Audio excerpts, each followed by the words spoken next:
ಸ್ನೇಹಿತರೆ, ನಾನಿವತ್ತು ಈ ಟಾಪಿಕ್ ಮೇಲೆ ವಿಡಿಯೋ ಮಾಡೋದಕ್ಕೆ ಕಾರಣ ತುಂಬಾ ಜನ ಮೆಸೇಜ್ ಮಾಡ್ತಾ ಇದ್ರು, ಸರ್ ಗರ್ಲ್ ಡಿಸ್ಟ್ರಾಕ್ಷನ್ ಇಂದ ಹೇಗೆ ಬಚಾವಾಗೋದು ಅಂತ. ನಂದು ಬ್ರೇಕಪ್ ಆಗೋಗಿದೆ, ಅವನು ನನ್ನ ಬಿಟ್ಟು ಹೋದ್ಲು, ಅವಳು ನನ್ನ ಬಿಟ್ಟು ಹೋದ್ಲು, ನನಗೆ ಏನ್ ಮಾಡ್ಬೇಕು ಗೊತ್ತಾಗ್ತಿಲ್ಲ, ನಾನು ಡಿಪ್ರೆಷನ್ಗೆ ಹೋಗ್ಬಿಟ್ಟಿದ್ದೀನಿ, ನನಗೆ ಏನ್ ಮಾಡ್ಬೇಕು ಅನ್ನೋದು ಗೊತ್ತಾಗ್ತಿಲ್ಲ, ಮತ್ತೆ ಅವರು ನನ್ನ ಲೈಫ್ ಅಲ್ಲಿ ಬರ್ತಾರಾ ಇಲ್ವಾ?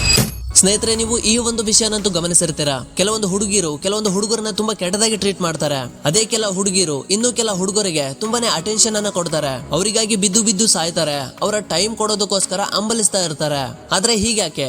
ನೀವು ಅನ್ಕೋಬಹುದು ಲುಕ್ಸ್ ನ ಕಾರಣದಿಂದಾಗಿ ಅವರು ಆ ಅಟೆನ್ಷನ್ ಅನ್ನ ಕೊಡಬಹುದು ಅಂತ. ಆದ್ರೆ ಎಷ್ಟೋ ಜನ ಸುಂದರವಾಗಿರೋ ಹುಡುಗರು ಇದ್ದಾರೆ, ಆದ್ರೆ ಹುಡುಗಿರು ಅವ್ರ ಕಡೆ ತಿರುಗು ನೋಡಲ್ಲ. ಇವಾಗ ಕ್ವಶನ್ ಇರೋದು, ಯಾಕೆ ಹೀಗಾಗುತ್ತೆ?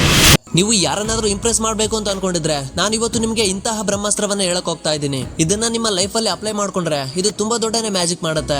ಈ ಮಾತನ್ನ ಸ್ವಲ್ಪ ಗಮನ ಕೊಟ್ಟು ಕೇಳಿ. ಈ ಟಾಪಿಕ್ ತುಂಬಾನೇ ಇಂಟ್ರೆಸ್ಟಿಂಗ್ ಆಗಿದೆ. ಒಂದು ಸುಂದರವಾದ ಗಾರ್ಡನ್ ನಲ್ಲಿ ಒಂದು ಚಿಟ್ಟೆ ಕೂತಿದೆ. ಆ ಚಿಟ್ಟೆನ ಹಿಡಿಯೋದಕ್ಕೆ ನೀವು ಅದರಿಂದ ಎಷ್ಟು ಹೋಗ್ತಿರೋ ಅದು ನಿಮ್ಮಿಂದ ತಪ್ಪಿಸಿಕೊಳ್ಳೋದಕ್ಕೆ ಅಷ್ಟೇ ದೂರ ಹೋಗ್ತಾ ಇರುತ್ತೆ. ಆದ್ರೆ ನೀವು ನಿಮ್ಮ ಫೋಕಸ್ ಅನ್ನ ಇದರ ಮೇಲೆ ಕೊಟ್ರೆ, ಒಂದು ಸುಂದರವಾದ ತೋಟವನ್ನ ನಿರ್ಮಾಣ ಮಾಡೋದ್ರಲ್ಲಿ, ಆಗ ತುಂಬಾ ಚಿಟ್ಟೆಗಳು ಸ್ವತಃ ತಾವಾಗೆ ಬಂದು ಆ ತೋಟದಲ್ಲಿ ಕುಳಿತುಕೊಳ್ಳಕ್ಕೆ ಇಷ್ಟಪಡ್ತವೆ. ಇಲ್ಲಿ ಚಿಟ್ಟೆಯನ್ನ ಹುಡುಗಿಗೆ ಮತ್ತು ತೋಟವನ್ನ ನಿಮ್ಮ ಲೈಫ್ಗೆ ರಿಲೇಟ್ ಮಾಡ್ಕೊಳ್ಳಿ. ಇಲ್ಲಿ ನೀವು ಚಿಟ್ಟೆ ಅಂದ್ರೆ ಹುಡುಗಿಯಿಂದ ನೀವು ಎಷ್ಟು ಹೋಗ್ತಾ ಇರ್ತಾರೋ ಹುಡುಗಿ ನಿಮ್ಮಿಂದ ಅಷ್ಟೇ ದೂರ ಹೋಗ್ತಾ ಇರ್ತಾಳೆ. ಆದ್ರೆ ನೀವು ನಿಮ್ಮ ಫೋಕಸ್ ಅನ್ನ ತೋಟ ಅಂದ್ರೆ ನಿಮ್ಮ ಲೈಫ್ ನ ಇಂಪ್ರೂವ್ ಮಾಡ್ಕೊಳ್ಳೋದ್ರ ಮೇಲೆ ಕೊಟ್ರೆ, ಬದಲಾಯಿಸೋದ್ರ ಮೇಲೆ ಕೊಟ್ರೆ, ಆಗ ಎಷ್ಟೊಂದು ಚಿಟ್ಟೆಗಳು ತಾವಾಗಿಯೇ ನಿಮ್ಮ ಲೈಫ್ಗೆ ಬರೋಕೆ ಇಷ್ಟಪಡುತ್ತೆ. ಸ್ನೇಹಿತರೆ, ಈ ಒಂದು ಮಾತನ್ನಂತೂ ನೆನ್ಪಿಟ್ಕೊಳ್ಳಿ. ಯಾರಿಗೆ ನೀವು ಎಷ್ಟು ರೆಸ್ಪೆಕ್ಟ್, ವ್ಯಾಲ್ಯೂ ಕೊಡ್ತಾ ಹೋಗ್ತಿರೋ ಅವರ ದೃಷ್ಟಿಯಲ್ಲಿ ನಿಮ್ಮ ವ್ಯಾಲ್ಯೂ, ರೆಸ್ಪೆಕ್ಟ್ ಅನ್ನೋದು ಕಡಿಮೆ ಆಗ್ತಾ ಬರುತ್ತೆ. ನೀವು ಅವರಿಂದ ಎಷ್ಟು ಹೋಗ್ತಾ ಇರ್ತಾರೋ ಅವರಿಗೆ ಅನಿಸ್ತಾ ಇರುತ್ತೆ, ಇವ್ರಿಗೆ ಮಾಡೋಕೆ ಬೇರೆ ಏನು ಕೆಲಸ ಇಲ್ವಾ, ಲೈಫ್ ಮೇಲೆ ಸೀರಿಯಸ್ನೆಸ್ ಇಲ್ವಾ, ಯಾವಾಗ್ಲೂ ನನ್ನಿಂದಾನೆ ಬರ್ತಾ ಇರ್ತಾರೆ ಅಂತ. ನೀವು ಇನ್ನೂ ಕೂಡ ಅವರಿಂದ ಹೋಗ್ತಾ ಇದ್ರೆ ಅವರಿಗೆ ರಿಯಲೈಸ್ ಆಗುತ್ತೆ, ಇವನಿಗೆ ಸೆಲ್ಫ್ ರೆಸ್ಪೆಕ್ಟ್ ಅನ್ನೋದು ಇಲ್ಲ, ಇವನು ನನಗಾಗಿ ಅಂಬಲಿಸ್ತಾ ಇದ್ದಾನೆ ಅಂತ. ಆಗ ನಿಮ್ಮ ವ್ಯಾಲ್ಯೂ ಮತ್ತೆ ರೆಸ್ಪೆಕ್ಟ್ ಎರಡು ಕೂಡ ಕಳ್ಕೊಂಡ್ಬಿಡ್ತೀರಾ. ನಿಮ್ಮ ಹತ್ರ ಸೆಲ್ಫ್ ರೆಸ್ಪೆಕ್ಟ್, ವ್ಯಾಲ್ಯೂ ಅನ್ನೋದೇ ಇಲ್ಲ ಅಂದ್ಮೇಲೆ ನಿಮ್ಮನ್ನ ಯಾರ್ ತಾನೇ ಇಷ್ಟಪಡ್ತಾರೆ? ನಾನಂತೂ ತುಂಬಾ ಜನರನ್ನ ನೋಡಿದೀನಿ. ಯಾವಾಗ ಹುಡುಗರು ಹುಡುಗಿರಿಂದ ಹೋಗ್ತಾ ಇರ್ತಾರೋ ಹುಡುಗಿರು ಅವರಿಂದ ದೂರ ಹೋಗ್ತಾ ಇರ್ತಾರೆ.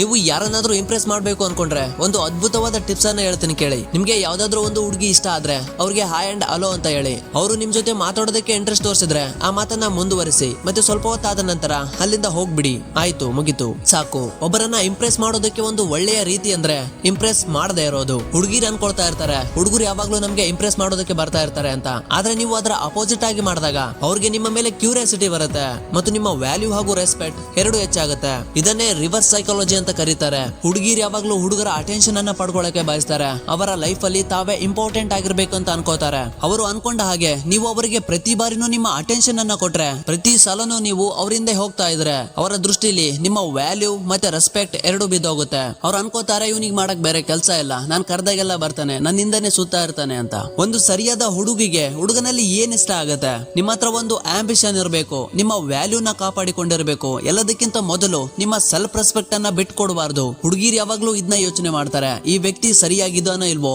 ಲೈಫ್ ಅಲ್ಲಿ ಇವನು ನನ್ನ ಚೆನ್ನಾಗಿ ನೋಡ್ಕೊಂತಾನ ಇಲ್ವೋ, ಈ ವ್ಯಕ್ತಿ ತನ್ನ ಲೈಫ್ ಅನ್ನ ಎಷ್ಟು ಸೀರಿಯಸ್ ಆಗಿ ತಗೊಂಡಿದ್ದಾನೆ, ಇವನ ಫೈನಾನ್ಷಿಯಲ್ ಕಂಡೀಷನ್ ಏನಿದೆ, ಮತ್ತು ಎಲ್ಲಕ್ಕಿಂತ ಮೊದಲು ಹಾಗೂ ಮುಖ್ಯವಾಗಿ ನೋಟಿಸ್ ಆಗುತ್ತೆ ನೀವು ಹೇಗೆ ಕಾಣ್ತೀರಾ ಅನ್ನೋದು, ನಿಮ್ಮ ಪರ್ಸನಾಲಿಟಿ ಹೇಗಿದೆ. ಇದಕ್ಕಿಂತ ಮುಖ್ಯವಾಗಿ ನೋಟಿಸ್ ಆಗುತ್ತೆ ನಿಮ್ಮ ಪೊಸಿಷನ್ ಏನು ಅನ್ನೋದು, ನೀವು ಯಾವ ಪರ್ಟಿಕ್ಯುಲರ್ ಪೊಸಿಷನ್ ಅಲ್ಲಿ ಇದ್ದೀರಾ, ಹೇಗಿದ್ದೀರಾ ಅನ್ನೋದು. ಎಕ್ಸಾಂಪಲ್ ಆಗಿ ತಗೊಳ್ಳಿ, ನೀವು ಅಷ್ಟೊಂದು ಚೆನ್ನಾಗೂ ಇಲ್ಲ, ಚೆನ್ನಾಗಿಲ್ದೇನೂ ಇಲ್ಲ, ನಾರ್ಮಲ್ ಆಗಿದ್ದೀರಾ, ಆವರೇಜ್. ಆದ್ರೆ ನೀವು ತುಂಬಾ ದೊಡ್ಡ ಸೂಪರ್ ಸ್ಟಾರ್ ಆಗಿದ್ರೆ, ದೊಡ್ಡ ಕ್ರಿಕೆಟರ್ ಆಗಿದ್ರೆ, ದೊಡ್ಡ ಯೂಟ್ಯೂಬರ್ ಆಗಿದ್ರೆ, ಅಥವಾ ದೊಡ್ಡ ಸೋಷಿಯಲ್ ಮೀಡಿಯಾ ಇನ್ಫ್ಲೂಯೆನ್ಸರ್ ಆಗಿದ್ರೆ, ನೀವು ಸೊಸೈಟಿಯಲ್ಲಿ ತುಂಬಾ ದೊಡ್ಡ ಪೊಸಿಷನ್ ಅಲ್ಲಿ ಇದ್ರೆ, ನೀವು ನಾರ್ಮಲ್ ಆಗಿ ಕಾಣ್ತಾ ಇದ್ರು ಜನರಿಗೆ ನೀವು ತುಂಬಾ ಇಷ್ಟ ಆಗ್ತೀರಾ. ನಾನು ಇಲ್ಲಿವರೆಗೆ ನಿಮ್ಗೆ ಎಷ್ಟು ವಿಷಯಗಳನ್ನ ಹೇಳಿದ್ನೋ ಅದೆಲ್ಲವನ್ನ ನೀವು ಕಂಟ್ರೋಲ್ ಮಾಡಬಹುದು. ಫೈನಾನ್ಷಿಯಲ್ ಕಂಡೀಷನ್, ನಿಮ್ಮ ಕರಿಯರ್, ನಿಮ್ಮ ವ್ಯಾಲ್ಯೂ ಹಾಗೂ ನೀವು ಎಮೋಷನಲಿ ಎಷ್ಟು ಸ್ಟ್ರಾಂಗ್ ಇದ್ದೀರಾ ಅನ್ನೋ ಎಲ್ಲಾ ವಿಷಯಗಳನ್ನ ಕಂಟ್ರೋಲ್ ಮಾಡಬಹುದು. ಜೊತೆಗೆ ನಿಮ್ಮ ಲುಕ್ಸ್ ಅನ್ನು ಕೂಡ ಕಂಟ್ರೋಲ್ ಮಾಡಬಹುದು.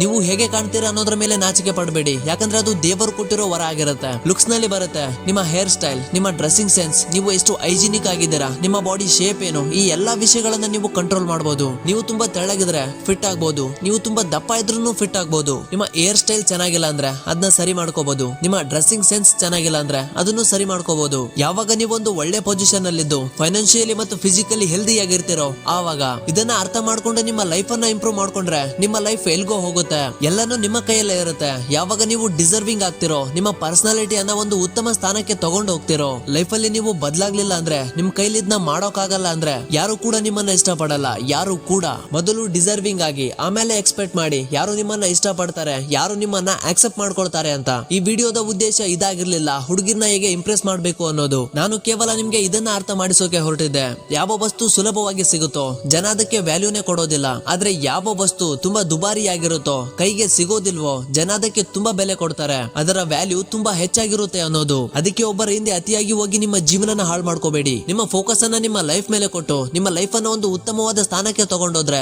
ಆಗ ನೀವು ಏನ್ ಬಯಸಿದ್ರೋ ಅದು ನಿಮ್ಮಿಂದಾನೇ ಬರುತ್ತೆ. ಕೊನೆಯದಾಗಿ ನಾನು ಹೇಳೋದಿಷ್ಟೇ, ಯಾರಿಂದನೂ ಹೋಗಿ ನಿಮ್ಮ ಲೈಫ್ ಅನ್ನ ಬರ್ಬಾದ್ ಮಾಡ್ಕೋಬೇಡಿ. ಎಲ್ಲರನ್ನ ನಿಮ್ಮ ಹಿಂದೆ ಬರುವಂತೆ ಮಾಡ್ಕೊಳ್ಳಿ. ಇಲ್ಲಿವರೆಗೂ ಕೂಡ ನೀವು ಚಾನೆಲ್ ನ ಸಬ್ಸ್ಕ್ರೈಬ್ ಮಾಡ್ಕೊಂಡಿಲ್ಲ ಅಂದ್ರೆ ಸಬ್ಸ್ಕ್ರೈಬ್ ಮಾಡ್ಕೊಳ್ಳಿ ಮತ್ತು ಬೆಲ್ ಐಕಾನ್ ನ ಆಲ್ ಗೆ ಸೆಟ್ ಮಾಡ್ಕೊಳ್ಳಿ. ನಾವು ಮಾಡೋ ಪ್ರತಿ ವಿಡಿಯೋನ ಮೊದಲು ನೋಡೋದಕ್ಕೆ. ಸಿಗೋಣ ಮತ್ತೊಂದು ವಿಡಿಯೋದಲ್ಲಿ. ಅಲ್ಲಿವರೆಗೂ ಜೈ ಕನ್ನಡಾಂಬೆ, ಜೈ ಭಾರತ್ ಮಾತೆ.